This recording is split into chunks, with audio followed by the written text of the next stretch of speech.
Bismillahirrahmanirrahim. Assalamualaikum warahmatullahi wabarakatuh. Alhamdulillah, pada kesempatan kali ini kita dapat bertatap muka pada video presentasi yang akan kami sampaikan pada mata kuliah Pancasila dan Kewarganegaraan dengan dosen pengampu Ibu Siti Qadariyah SSM Hum dengan judul Hak dan Kewajiban Warga Negara. Baiklah, izinkan saya memperkenalkan diri. Saya Nida Aulia Rahma dan rekan saya Dini Asifal, Rahma Najwa, dan Rinda Raina. Selamat menyaksikan. Baiklah, presentasi yang pertama akan disampaikan oleh saya sendiri. Menurut Profesor Dr. Noto Nagoro, hak adalah kuasa untuk menerima atau melakukan sesuatu yang semestinya diterima, atau dilakukan melulu oleh pihak tertentu dan tidak dapat oleh pihak lain maupun juga, yang pada prinsipnya dapat dituntut secara paksa olehnya. Hak dan kewajiban merupakan sesuatu yang tidak dapat dipisahkan, akan tetapi terjadi pertentangan karena hak dan kewajiban yang tidak seimbang, bahwa setiap warga negara memiliki hak dan kewajibannya untuk kehidupan yang layak. Tetapi pada kenyataannya masih saja banyak warga negara yang belum mendapatkan kehidupan yang layak. Jika keadaannya seperti ini, maka tidak ada keseimbangan antara hak dan kewajiban. Jika keseimbangan itu tidak ada, maka akan terjadi kesenjangan sosial yang berkepanjangan. Semua itu terjadi karena pemerintah dan para pejabat tinggi lebih banyak mendahulukan hak daripada kewajiban. Padahal, menjadi seorang pejabat itu tidak cukup hanya memiliki pangkat, akan tetapi mereka berkewajiban untuk memikirkan seluruh rakyatnya.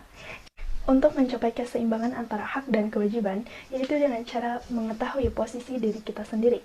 Sebagai warga negara, harus tahu hak dan kewajibannya.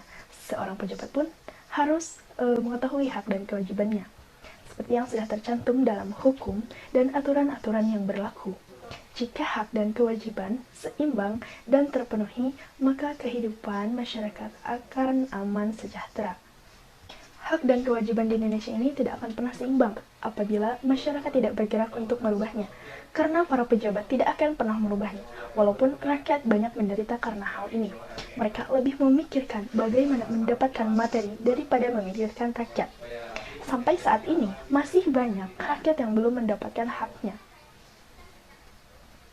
Oleh karena itu, kita sebagai warga negara yang berdemokrasi harus bangun dari mimpi kita yang buruk ini dan merubahnya untuk mendapatkan hak-hak dan tak lupa melaksanakan kewajiban kita sebagai rakyat Indonesia.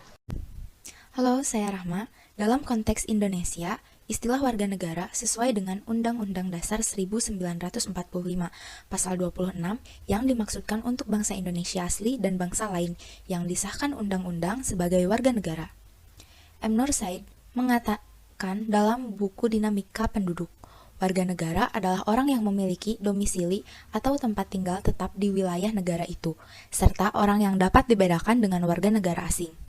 Sedangkan warga negara dalam konteks yang diatur oleh Pasal 26 ayat 1 Undang-Undang Dasar 1945 adalah warga negara Indonesia dan orang asing yang tinggal di Indonesia, serta hal-hal mengenai warga negara atau penduduk Indonesia telah diatur dengan undang-undang. Dapat disimpulkan bahwa setiap warga negara itu memiliki arti serta kedudukan yang sama di Indonesia. Oleh sebab itu, setiap warga negara harus mendapatkan hak dan kewajiban yang sama juga. Selain itu, sesuai dengan Pasal 1 Undang-Undang Nomor 62 1958, dinyatakan bahwa warga negara Republik Indonesia adalah orang-orang yang berdasarkan perundang-undangan, perjanjian atau peraturan-peraturan yang berlaku sejak proklamasi 17 Agustus 1945 sudah menjadi warga negara Republik Indonesia. Pasal 1, warga negara Republik Indonesia ialah orang-orang yang berdasarkan perundang-undangan atau perjanjian-perjanjian dan atau peraturan-peraturan yang berlaku sejak proklamasi 17 Agustus 1945 sudah warga negara Republik Indonesia. Orang yang pada waktu lahirnya mempunyai hukum kekeluargaan dengan ayahnya seorang warga negara Republik Indonesia dengan pengertian bahwa kewarganegaraan Republik Indonesia tersebut dimulai sejak adanya hubungan hukum kekeluargaan termaksud dan bahwa hubungan hukum kekeluargaan ini diadakan sebelum orang itu berumur 18 tahun atau sebelum ia kawin pada usia di bawah 18 tahun. Anak yang lahir dalam 300 hari setelah ayahnya meninggal dunia, apabila ayah itu pada waktu meninggal dunia warga negara Republik Indonesia.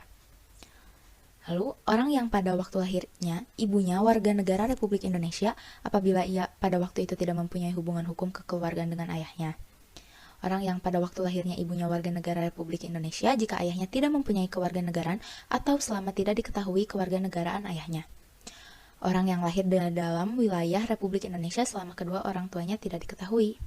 Seorang anak yang diketemukan di dalam wilayah Republik Indonesia selama tidak diketahui kedua orang tuanya. Dan yang terakhir ialah orang yang lahir di dalam wilayah Republik Indonesia jika kedua orang tuanya tidak mempunyai kewarganegaraan atau selama kewarganegaraan kedua orang tuanya tidak diketahui. Orang yang lahir di dalam wilayah Republik Indonesia yang pada waktu lahirnya tidak mendapat kewarganegaraan ayah atau ibunya dan selama ia mendapat kewarganegaraan ayah atau ibunya itu, orang yang memperoleh kewarganegaraan Republik Indonesia menurut aturan-aturan undang-undang ini. Di antara hak-hak warga negara yang dijamin dalam Undang-Undang Dasar adalah hak asasi manusia yang rumusan lengkapnya tertuang dalam pasal 28 Undang-Undang Dasar Perubahan Kedua. Dalam pasal tersebut dimuat hak-hak asasi yang melekat dalam setiap individu warga negara seperti hak kebebasan beragama dan beribadah sesuai dengan kepercayaannya, bebas untuk berserikat dan berkumpul, hak atas pengakuan, jaminan, perlindungan, dan kepastian hukum yang adil, hak untuk bekerja, serta mendapat imbalan dan perlakuan yang adil dan layak dalam hubungan kerja, hak memperoleh kesempatan yang sama dalam pemerintah, hak atas status kewarganegaraan, dan hak-hak asasi manusia lainnya. Kewajiban yang melekat bagi setiap warga negara antara lain kewajiban membayar pajak sebagai kontrak utama antara negara dengan warga. Membela tanah air tercantum dalam pasal 27E. Membela pertahanan dan keamanan negara tercantum pada pasal 29E. Menghormati hak asasi lain dan mematuhi pembatasan yang tertuang dalam peraturan pasal 28E dan berbagai kewajiban lainnya dalam perundang-undangan. Ayat 3 dengan bunyi setiap warga negara berhak dan wajib ikut serta dalam upaya pembelaan negara. Yang ketiga yaitu wajib menghormati hak asasi manusia orang lain tercantum pada pasal 27J ayat 1 yang berbunyi setiap orang wajib menghormati hak asasi manusia dengan orang lain. Yang keempat yaitu wajib tunduk kepada pembatasan yang ditetapkan dengan undang-undang tercantum pada pasal 27J ayat 2 yang berbunyi dalam menjalankan hak dan kebebasannya setiap orang wajib tunduk kepada pembatasan yang ditetapkan dengan undang-undang dengan maksud untuk menjamin pengakuan serta penghormatan atas hak kebebasan orang lain dan untuk memenuhi tuntunan yang adil sesuai dengan pertimbangan moral.